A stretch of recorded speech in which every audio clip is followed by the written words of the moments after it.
ప్రతి ఉదయం దేవుని వాగ్దానం అనే కార్యక్రమానికి ప్రేమతో మిమ్మల్ని ఆహ్వానిస్తుంటున్నాను. ఈ ఉదయకాల సమయంలో దేవుడు మన కొరకు ఏర్పాటు చేసినటువంటి వాక్య భాగము ఎహెజ్కేలు గ్రంథము 36వ అధ్యాయము 11వ వచనాన్ని ధ్యానించుకుందాం. ఎహెజ్కేలు గ్రంథము 36వ అధ్యాయము 11వ వచనాన్ని ధ్యానించుకుందాం. మునుపటి కంటే అధికమైన మేలు మీకు కలుగజేసేదను. క్రీస్తునందు ప్రియమైన దేవుని బిడ్డలారా, ఈ ఉదయకాల సమయంలో పరిశుద్ధాత్మ దేవుడు మనకిస్తున్నటువంటి వాగ్దానము, మునుపటి కంటే అధికమైన మేలు మీకు కలుగచేసేదను. ఈ యొక్క వాగ్దానాన్ని దేవుడు మనకును మన కుటుంబాలకును ఆశీర్వాదకరంగాను దీవెనకరంగాను మార్చినగాక.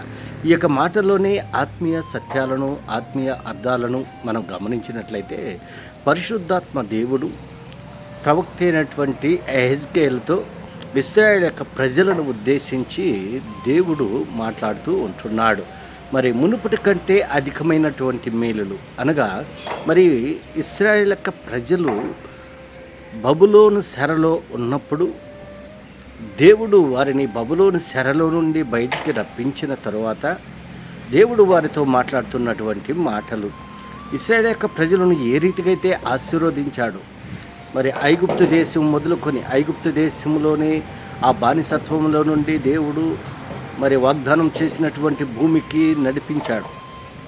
మరి ఆ యొక్క అరణ్యయాత్రలో 40 సంవత్సరములు అనేక అద్భుత కార్యాలను దేవుడు వారి పట్ల జరిగించాడు. ఆశ్చర్య కార్యాలను జరిగించాడు, అద్భుతాలను చేశాడు. మరి తదనంతరము మరి ఇశ్రాయేలు యొక్క ప్రజలు ఆశీర్వదింపబడ్డారు, దీవింపబడ్డారు. అయితే వారు దీవింపబడిన తరువాత, ఆశీర్వదింపబడిన తరువాత దేవునిపైన తిరుగుబాటు చేశారు. దేవుని యొక్క ఆజ్ఞలకు లోబడకుండా వారి ఇష్టానుసారంగా వారు జీవించారు, దేవుణ్ణి తిరస్కరించారు. మరి వ్యర్థమైన వాటి కొరకు మరి వారు ప్రయాసపడ్డారు. అటువంటి సందర్భంలో దేవుడు వారిపైన కోపగించుకొని బబులోను చెరకి బానిసలుగా మరి వారు ఇశ్రాయేలు యొక్క ప్రజలు కొనిపోబడ్డారు. అయితే బబులోను చెరలో నుండి కూడా దేవుడు వారిని కరుణించాడు, వారిని బయటికి రప్పించాడు. ఎందుకనగా ఆయన కరుణా సంపన్నుడుగా ఉంటున్నాడు, కరుణ కలిగినటువంటి దేవుడుగా ఉంటున్నాడు, దయగలిగినటువంటి దేవుడుగా ఉంటున్నాడు. అందుకే మరి ఒకసారి వారికి ఒక హెచ్చరికను ఇస్తూ ఉంటున్నాడు. మీ మీద మనుషులను పశువులను విస్తరింపజేసేదను, అవి విస్తరించి అభివృద్ధి నొందును. పూర్వం ఉన్నట్టు మిమ్మను నివాస స్థలంగా చేసి మునుపటి కంటే అధికమైన మేలు మీకు కలుగ చేసినప్పుడు నేను యెహోవానై ఉన్నానని మీరు తెలుసుకుందురు అని దేవుడు వాగ్దానం చేస్తారు. అవును ప్రియులారా, దేవుడు మన ఆత్మీయ జీవితాల్లో, మన కుటుంబ జీవితాల్లో అనేకమైనటువంటి అద్భుతాలను చేస్తూ ఉంటున్నాడు, అనేకమైనటువంటి ఆశ్చర్య కార్యాలను జరిగిస్తూ ఉంటున్నాడు.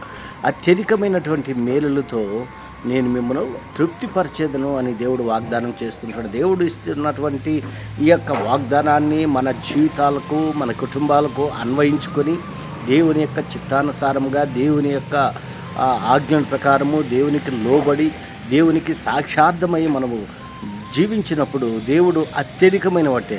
అందుకే మునుపటి కంటే మరి అధికమైనటువంటి మేలును దయచేస్తానని దేవుడు వాగ్దానం చేస్తాడు. ఇంతకుముందు మేలులు పొందుకొని ఉంటున్నాం, వాటికంటే గొప్ప మేలులను, అధికమైనటువంటి మేలులను దేవుడు దయచేస్తూ ఉంటున్నాడని ఈ ఉదయకాల సమయంలో మరి హెచ్చరిక చేస్తూ ఉంటున్నాడు.